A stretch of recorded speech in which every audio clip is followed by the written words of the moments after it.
Assalamualaikum warahmatullahi wabarakatuh. Nama saya Erika Komalasari, mahasiswi Angkatan 2 PPG Universitas Wijadharma Klaten. Hari ini saya akan melaksanakan pembelajaran dengan siswa kelas 10 PS di SMK Muhammadiyah 4 Sragen. Wassalamualaikum warahmatullahi wabarakatuh.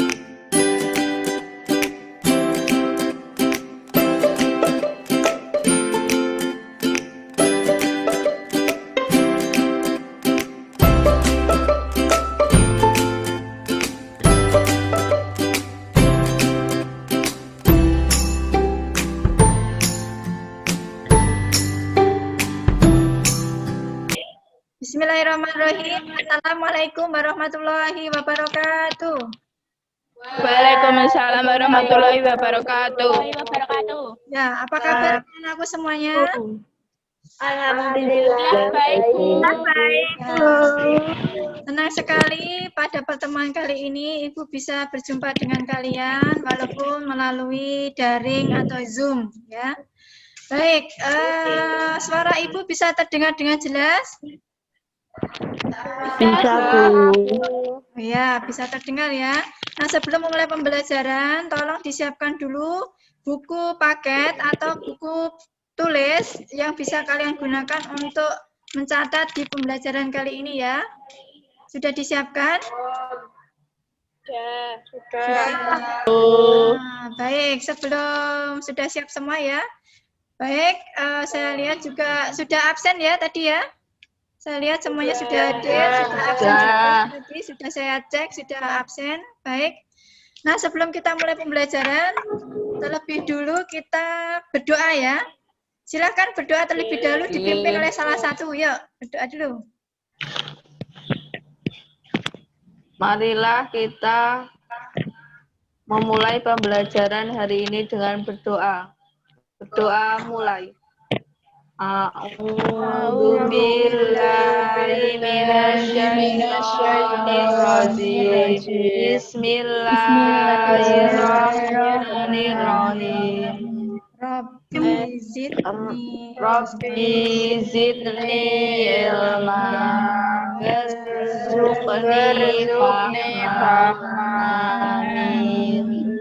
Ya, semoga dengan kita berdoa, kita diberikan kelancaran dalam pembelajaran kali ini. Baik, anak-anakku semuanya, kita dari pertemuan kali ini akan masuk ke subbab yang baru, yaitu bab 3, mengenai fungsi dan kewenangan lembaga-lembaga negara menurut Undang-Undang Dasar NRI tahun 45. Sebelum kita mulai, di pertemuan yang lalu kita sudah membahas mengenai ketentuan mengenai wilayah, kemudian penduduk, agama, dan juga pertahanan keamanan. Coba Ibu cek, ada yang masih ingat tidak? Coba ketentuan tentang wilayah negara kita itu terdapat dalam pasal berapa? Saya, Bu. Ya, silakan. Pasal 25A. Ya, bagus sekali, benar ya. Ketentuan tentang wilayah itu terdapat dalam pasal 25A. Kemudian satu lagi Ibu tanya, sistem pertahanan dan keamanan di negara kita itu seperti apa? Bersifat semesta, Bu.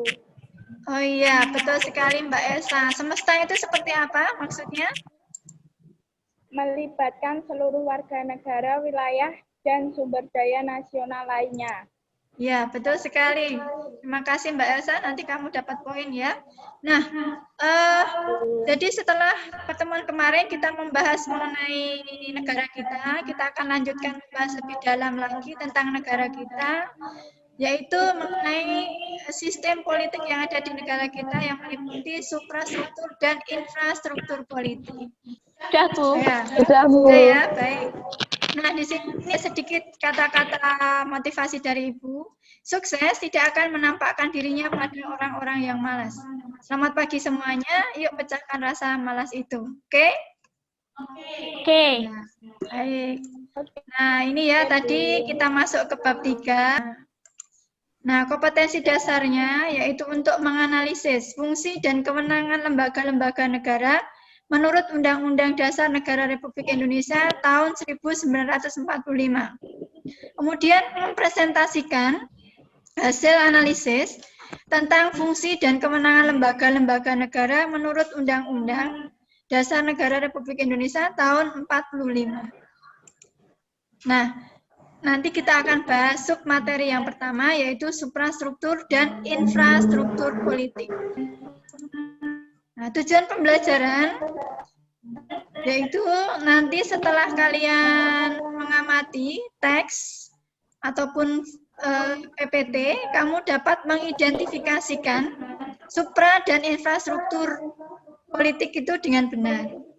Kemudian setelah diskusi kelompok, peserta didik nanti diharapkan memiliki sikap peduli dan berperan serta aktif dalam sistem politik negara kita, yaitu Indonesia. Yang keempat, setelah melakukan diskusi, peserta didik memiliki keterampilan untuk menyajikan hasil diskusinya kepada kelompok lain dalam bentuk laporan tertulis. Bismillah. Anak-anak, nah kita akan lanjut ke manfaat. Manfaat apa yang kamu peroleh setelah mempelajari materi ini? Nah, kamu tahu Bupati? Tahu. Presiden? Tahu. Nah, apakah ada anak-anak sekolah khusus untuk presiden? Tidak. Ada ya. Nah, dari situlah nanti manfaat dari mempelajari materi ini adalah ketika kamu nanti ikut berpartisipasi dalam partai politik misalnya, di mana partai politik ini merupakan salah satu komponen dari infrastruktur politik. Nah, ketika kamu berperan di situ, maka yang bercita-cita mungkin jadi presiden atau anggota DPR atau bupati, nah itu kamu bisa lewat situ. Sehingga dari infrastruktur nanti bisa ke suprastruktur politik, bisa menduduki ke suprastruktur atau lembaga-lembaga negara tadi. Baiklah, nah kemudian sekarang kegiatan pembelajaran. Nah nanti kita akan melakukan kegiatan kelompok ya. Nanti kita diskusi sesuai dengan grup yang sudah Ibu bentuk. Ya, setelah diskusi mengerjakan soal LKPD, nanti kembali lagi ke Zoom untuk mempresentasikan diskusi kelompok. Kemudian nanti di akhir dari pembelajaran ini adalah ada evaluasi, di mana nanti untuk mengetes daya serap kalian di materi ini sudah berhasil memahami atau belum. Nah, ini adalah kegiatan pembelajaran kali ini. Kemudian ini gambar apa, anak-anak? Bendera Partai. Nah, ini adalah bendera-bendera partai politik yang seperti Ibu sebutkan di manfaat tadi. Salah satu tujuan partai politik ini adalah rekrutmen politik. Dari sini nanti kamu bisa dicalonkan, kalau kamu memang nanti berkecimpung di sini, nanti bisa dicalonkan menjadi anggota lembaga-lembaga negara. Lanjut. Nah, sebelum kita mempelajari mengenai supra dan infrastruktur politik, kita akan mempelajari dahulu apa itu sistem politik. Sistem ini adalah suatu kesatuan yang mengandung unsur-unsur atau elemen-elemen atau bagian-bagian yang terlihat dalam satu kesatuan dan saling bergantung. Nah, ini menurut pendapatnya Almond. Masih menyimak anak-anak? Masih, Bu. Kemudian politik. Ya, politik ini adalah proses pembuatan kebijakan pemerintah atau public policy. Nah, jadi atau menurut Ramlan Surbakti, politik ini bisa diartikan sebagai proses interaksi antara pemerintah dengan masyarakat untuk menentukan kebaikan bersama bagi masyarakat yang tinggal dalam satu wilayah tertentu. Nah, kalau digambarkan sistem politik itu seperti ini. Ada input, ada proses, ada output, kemudian ada feedback atau umpan balik. Inputnya ini adalah berasal dari aspirasi masyarakat. Kemudian diproses. Nah, diproses oleh siapa? Oleh para pengambil keputusan atau lembaga-lembaga politik. Nah, kemudian menghasilkan suatu kebijakan. Kebijakan ini bisa berupa tadi menerima atau menolak aspirasi dari rakyat tadi. Kemudian dikembalikan atau diumpan-balikan kebijakan tadi apakah rakyat menerima atau tidak. Nah ini terus saja seperti ini membentuk yang namanya struktur politik. Terus lanjut. Nah agar dapat berjalan sistem politik suatu negara ini memerlukan struktur politik. Struktur politik ini adalah keseluruhan tadi ya, keseluruhan bagian atau komponen yang berupa lembaga-lembaga dalam suatu sistem politik yang menjalankan fungsi atau tugas tertentu. Nah, sistem politik ini terdiri dari suprastruktur politik dan infrastruktur politik. Nah, kita bahas dulu yang pertama, yaitu suprastruktur. Nah, suprastruktur ini adalah mesin politik yang keberadaannya resmi di dalam suatu negara. Suprastruktur politik ini merupakan penggerak politik yang bersifat formal atau resmi. Dalam kata lain, suprastruktur politik ini adalah gambaran pemerintah secara luas. Terdiri dari lembaga-lembaga pemerintahan negara. Nah, suprastruktur politik di Indonesia ini terdiri dari 3 kekuasaan. Yang pertama adalah apa? Kekuasaan eksekutif. Nah, apa itu kekuasaan eksekutif? Ada yang tahu? Tidak. Kekuasaan ini application function, yaitu kekuasaan untuk melaksanakan dan menjalankan undang-undang. Dipegang oleh siapa? Pemerintah. Presiden. Betul Wakil sekali. presiden. Ya, presiden, wakil presiden, dan juga dibantu oleh para menteri. Yang kedua adalah kekuasaan apa? Legislatif. Atau making function. Jadi yang membuat peraturan perundang-undangan. Siapa saja nih legislatif? Legislatif itu dipegang oleh siapa? Dipegang oleh Dewan. DPR, MPR, dan dibantu oleh DPD. Kemudian yang terakhir ini ada kekuasaan Kekuasaan yudikatif. Yudikatif. Apa itu kekuasaan yudikatif? Enggak tahu. Nggak tahu. Kekuasaan yudikatif itu adalah kekuasaan untuk mengadili bagi pelanggar undang-undang. Siapa saja? Yudikatif ini ada yang tahu? Ada MPR, MA, dan juga KY. Nah, ini suprastruktur. Sekarang kita ganti ke infrastruktur. Nah, infrastruktur ini adalah suasana kehidupan politik rakyat yang kegiatannya mempengaruhi baik secara langsung maupun tidak langsung terhadap kebijakan lembaga-lembaga Lembaga-negaraan. Nah, jadi infrastruktur ini merupakan mesin yang informal. Kalau tadi lembaga-lembaga negara atau supra itu adalah formal, ya ini yang informal, ya. Nah, infrastruktur politik ini terdiri dari apa saja?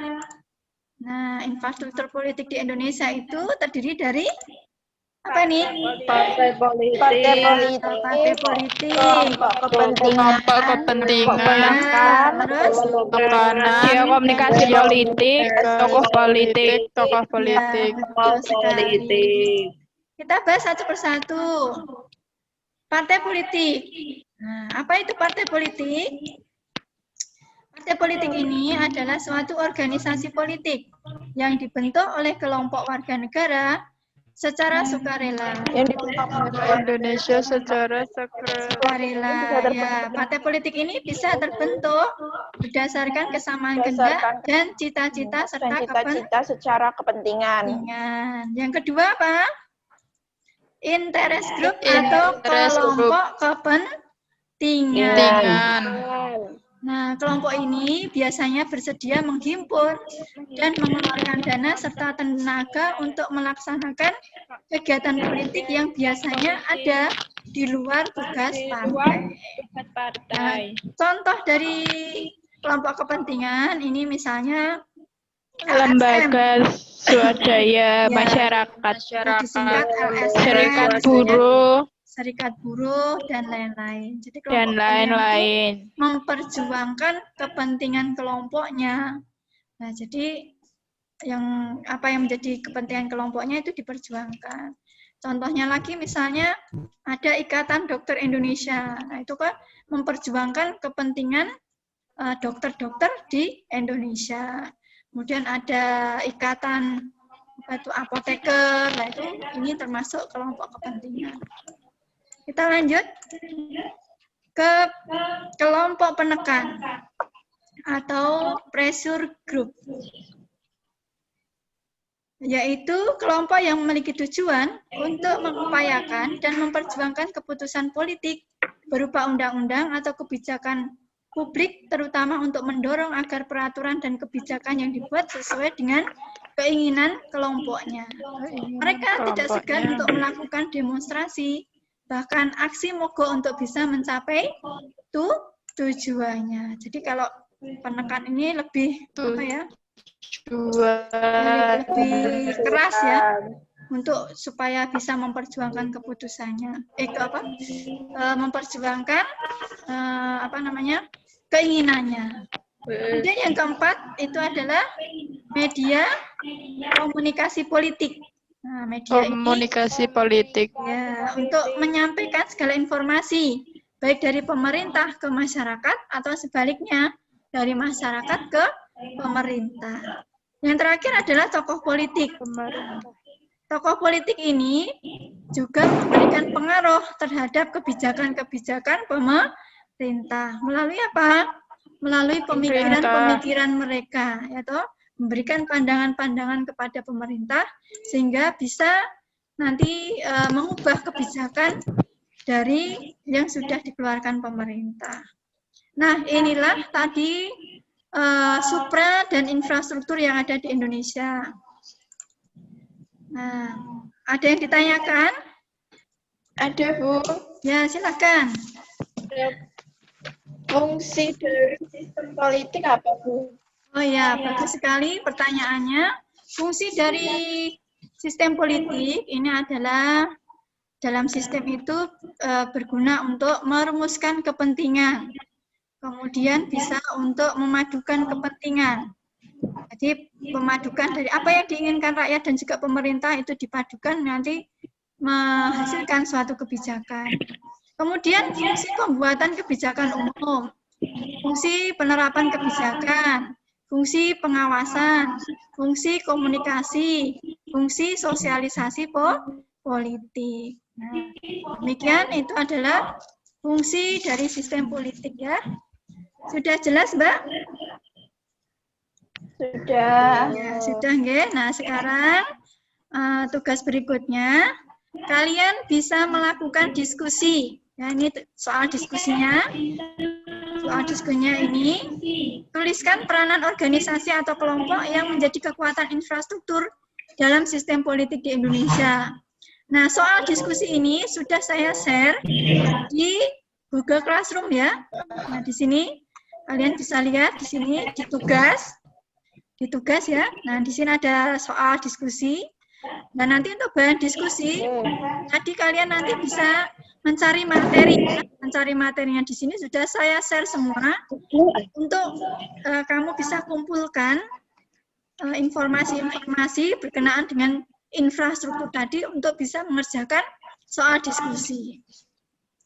Dan nanti bisa kalian diskusikan melalui grup WA. Setelah itu kita masuk lagi ke Zoom untuk mempresentasikan. Begitu ya, anak-anak? Nah, baik, nanti saya kasih waktu selama 15 menit untuk melakukan diskusi.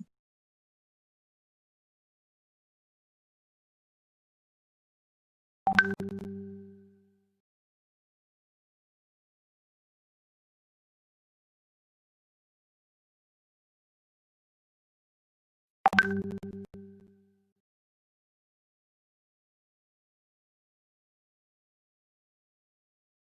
sekarang silakan dipresentasikan untuk kelompok 2. Silakan mempresentasikan hasil diskusinya. Saya perwakilan dari kelompok 2 yang beranggotakan Nawang Devika Endin Erlina. Organisasi infrastruktur. 1. Partai politik. 1. Tugas pokok partai adalah menjadi prasarana politik serta penghubung antara rakyat dan pemerintah. 2. Berfungsi mendidik warga negara menjadi manusia sebagai makhluk sosial. 3. Berfungsi mengajak warga negara berperan serta dalam melakukan kegiatan-kegiatan kenegaraan. 3. Berperan dalam mengatur vertikal politik yang terjadi dalam masyarakat negara. 2. Kelompok kepentingan. 1. Kelompok kepentingan berperan melindungi kepentingan kelompoknya dari tindakan pemerintah yang sewenang-wenang ataupun kebijakan pemerintah yang terlalu mendominasi dalam pemerintahannya. 2. Kelompok kepentingan berperan menjadi wadah aspirasi dan pemberdayaan masyarakat dalam kehidupan sehari-hari. 3. Kelompok kepentingan melakukan pengawasan dan pengendalian terhadap pemerintah dalam melaksanakan tugas dan fungsinya, serta dalam membuat kebijakan publik. Kelompok kepentingan melakukan kajian-kajian atas kebijakan yang dilakukan pemerintah dengan tujuan untuk menilai apakah pemerintah mengeluarkan kebijakan publik sesuai dengan keinginan atau tuntutan rakyat. 3. Kelompok penekan. 1. Lembaga Swadaya Masyarakat atau LSM yang mengkritik kebijakan sekolah negeri yang memiliki kebijakan cenderung merugikan masyarakat miskin. 2. Organisasi lingkungan hidup yang aktif mengkampanyekan pemeliharaan lingkungan dan mengkritis kebijakan pemerintah yang kurang ramah lingkungan. 3. Organisasi kepemudaan pemuda Muhammadiyah menekan kepada pemerintah untuk memperhatikan nasib petani gendeng yang kadang yang telah digusur dan akhirnya sekarang hak mereka telah dilaksanakan pemerintah. 4. Media komunikasi politik. 1. Media sebagai penyampaian informasi. Sebagaimana hal yang pada dasarnya media komunikasi politik merupakan sebuah prasarana politik yang dimana kemudian menjadi sebuah alat untuk menyampaikan informasi politik dari sebuah pelaku politik maupun seorang pemerintah yang dimana diberikan kepada rakyat secara meluas. 2. Penyalur aspirasi. Kemudian, meskipun pada awalnya hanya dilakukan untuk melakukan penyampaian sebuah informasi, kini media komunikasi juga dapat digunakan untuk melakukan pencapaian aspirasi dari rakyat kepada pemerintah, yang dimana rakyat adalah bagian dari individu dari masyarakat kepada pemerintah yang dimana juga dapat diketahui oleh rakyat sendiri secara meluas. 3. Melakukan penghubungan pemerintah dan rakyat. Dikarenakan pemerintah memiliki kesan yang sangat jauh dengan rakyat, maka dengan digunakan media komunikasi politik menjadi sebuah alat yang dimana dapat digunakan. Sekian presentasi, ada yang ditanyakan? Kelompok lain yang mau menanggapi atau ada yang ditanyakan? Kalau tidak ada, saya rasa tadi untuk penjelasan kelompok 2 cukup lengkap ya. Nah, sekarang kelompok 3 sekarang. Kelompok 3 silahkan membacakan hasil presentasi.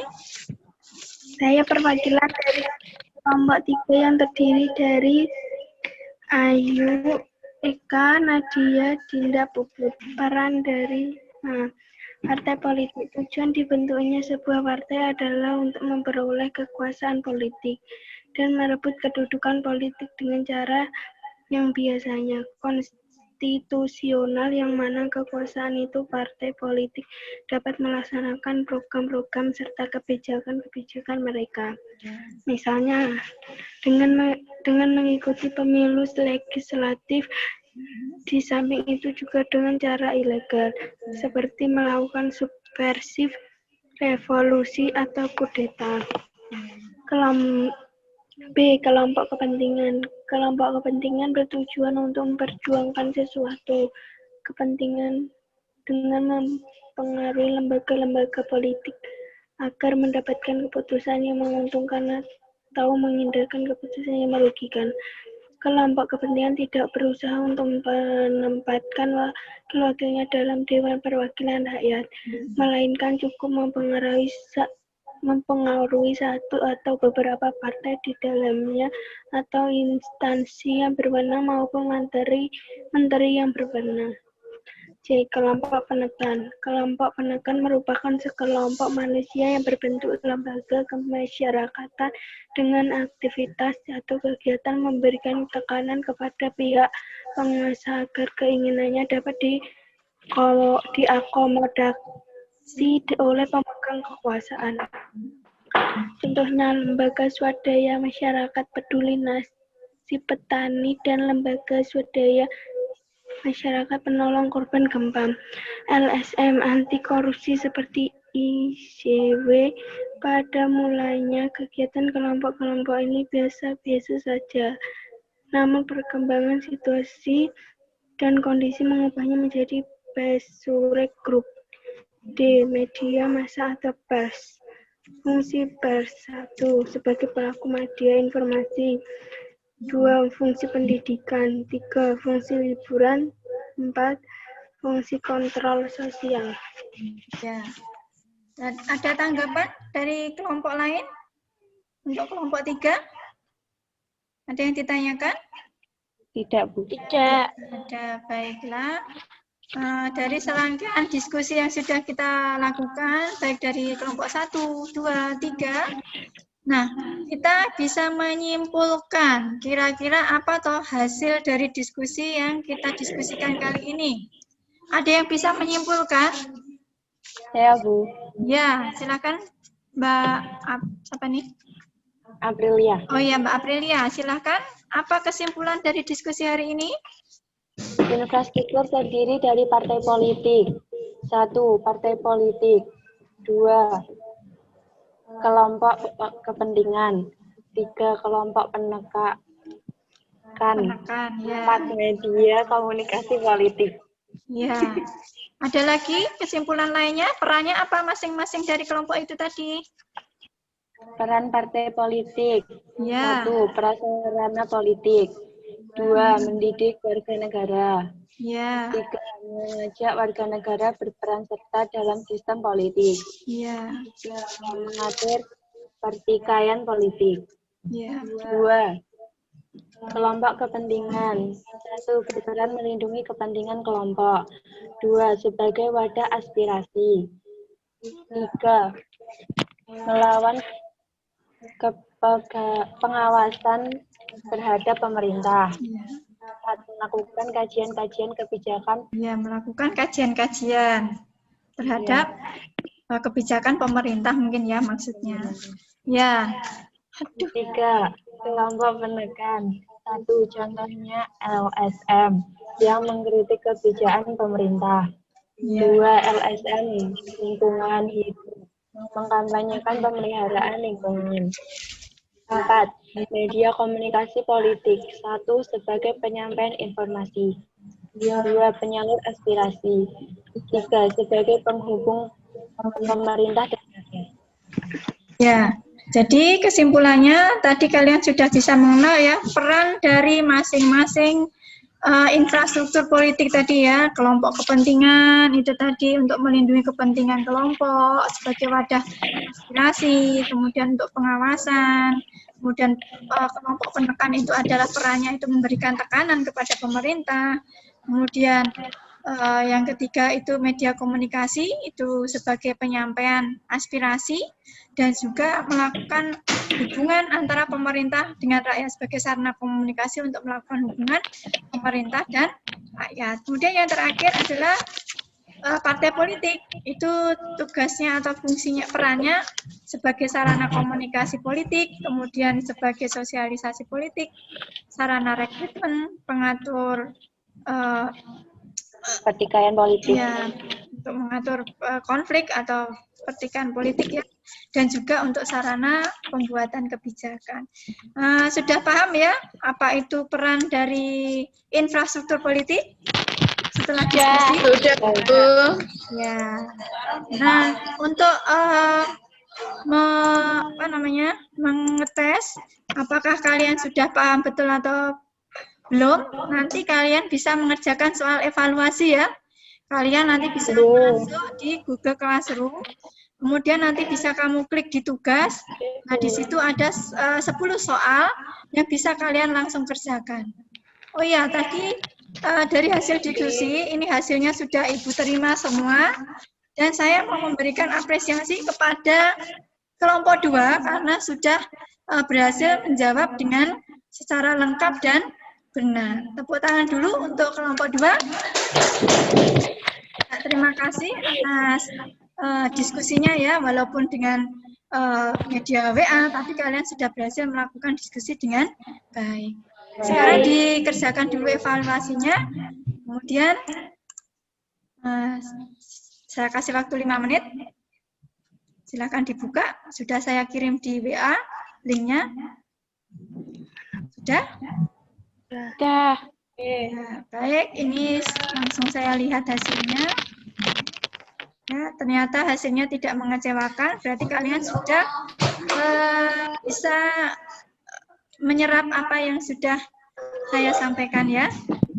Baiklah, sebelum kita akhiri, nah kita ada sedikit refleksi. Ya. Kira-kira apa yang sudah kalian pelajari hari ini anak-anak seharian ini tadi? Tentang fungsi politik. Ya. Apa tadi kita mempelajari apa? Saya, Bu. Ya, apa? Sistem politik ini saling berkaitan yang membentuk struktur politik. Ya, betul sekali. Ada lagi? Saya, Bu. Ya, apa? Saya, Bu. Infrastruktur terdiri dari partai politik, kelompok kepentingan, kelompok penekan, media massa, serta tokoh politik. Ya, betul sekali. Suprastruktur terdiri dari lembaga eksekutif, legislatif, dan yudikatif. Ya, betul sekali. Ada lagi mungkin? Ya, Bu. Ya, silahkan. Sistem politik terdiri dari supra dan infrastruktur politik. Mereka punya peran dan fungsi masing-masing dalam sistem politik. Iya, betul sekali. Mungkin masih ada lagi apa yang bisa kamu pelajari hari ini? Sudah ya? Nah, jadi akhirnya setelah kita mempelajari subbab 1 ini mengenai suprastruktur dan infrastruktur, diharapkan kalian mampu menelaah keduanya dan dapat mencoba mengkoreksi pelaksanaan politik di negara kita dalam rangka menambah pengetahuan dan berlatih untuk berpikir kritis dalam kegiatan pembelajaran hari ini dan berikutnya. Demikian anak-anak yang bisa saya sampaikan hari ini. Kita akhiri dulu, jangan lupa untuk pertemuan minggu depan dipelajari dulu materi-materi yang sudah saya share di Google Classroom mengenai tata kelola, mengenai fungsi dan kewenangan lembaga-lembaga negara. Akhirnya kita akhiri pertemuan kali ini dengan ucapan Alhamdulillah.